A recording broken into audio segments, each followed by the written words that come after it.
और चीज़ जो कि उसके ऊपर अगर हम गौर करें कि नबी करीम सल्लल्लाहु अलैहि वसल्लम की जो नस्ल है वो उनकी बेटी से चली है। अल्लाह ताला ने जो पूरी दुनिया में उनकी नस्ल को फैलाया है उनकी बेटी के ज़रिए से, हज़रत फ़ातिमतुल ज़हरा रज़ी अल्लाह ताला अन्हा के ज़रिए से।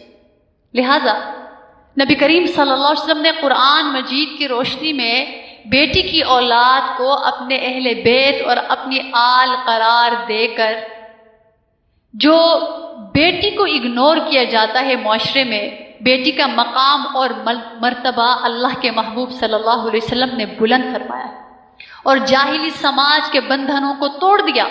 बेटियों के मामले में हम अभी तक जाहिली असरात से आज़ाद नहीं हो सकते। शजरा नसब में अब भी बेटियों और उनकी औलाद का जिक्र नहीं होता। लोग नस्ल के लिए बेटा हासिल करने की कोशिश करते हैं। बीवी पर जुल्म होता है, तलाक़ें होती हैं, बेटी को